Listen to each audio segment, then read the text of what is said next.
Doctor વિનાનું આરોગ્ય કેન્દ્ર 2 વર્ષથી 4 ડૉક્ટરના ભરોસે ગામડાઓનું સ્વસ્થ।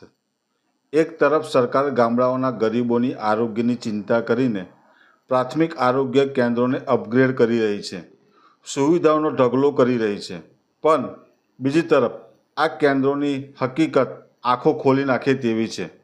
કરજણ તાલુકાના રાળોદ ગામે નવું નક્કોર પ્રાથમિક આરોગ્ય કેન્દ્ર તો છે, પણ શું ફાયદો?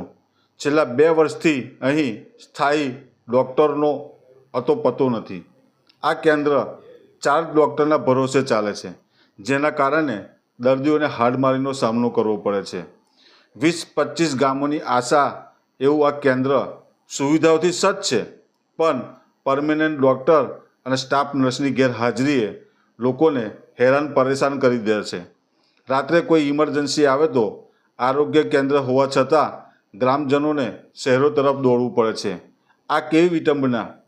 સરકારે તાત્કાલિક પગલાં લઈ જિલ્લા આરોગ્ય તંત્રએ પરમેનન્ટ ડૉક્ટરની નિમણૂક કરવી જોઈએ, જેથી આ કેન્દ્રોનો સાચો હેતુ સફળ થાય અને ગામડાના લોકોને 24 કલાક આરોગ્યની સેવાઓ મળે।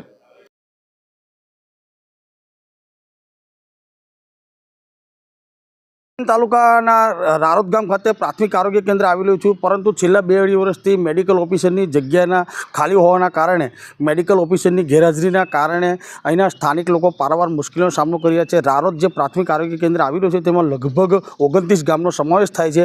આ 29 ગામની અંદર ઘણા બધા દર્દીઓને સારવાર માટે આવવું પડે છે। સરકારનો અભિગમ આરોગ્ય દવાખાનું બનાવવા પાછળ કે મફત સારવાર લોકોને મળે, સરળતાથી મળે, ગ્રામ્ય વિસ્તારના લોકોને શહેરી વિસ્તાર તરફ પ્રાઇવેટ દવાખાનામાં કાં તો બીજા અન્ય દવાખાનામાં જવું ના પડે, સમયનો વેડફાટ ના થાય। માનો કે આ ગામોની અંદર કોઈ મહિલાને ડિલિવરીનો પ્રશ્ન હોય, પરંતુ ડૉક્ટરની ગેરહાજરીના કારણે ડિલિવરી કરવી પણ તકલીફરૂપ છે। આ રોડ પર ઘણો રીતિના સાધનો ચાલતા હોય, અવારનવાર ખાસ વરે અકસ્માતોના બનાવો બને છે।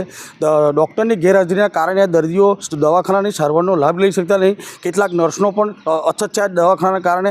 માનો કે રાત્રિ દરમિયાન કોઈકને કોઈક ઇમરજન્સી બનાવ બન્યો હોય, પરંતુ ડૉક્ટરની ગેરહાજરીના કારણે દર્દીને અહીંયાથી ઠેઠ કરજણ કરતાં વડોદરા સુધી લંબાવવું પડે છે। એટલે સત્વરે અમારી માગણી છે કે આ જગ્યા પર સરકારનો જે અભિગમ છે કે લોકોને સરળતાથી દવાખાનાનો લાભ મળે, તે હેતુથી તાત્કાલિક ધોરણે આ મેડિકલ ઓફિસની જગ્યા અહીંયા ભરવામાં આવે, અમારી લોક માગણી છે।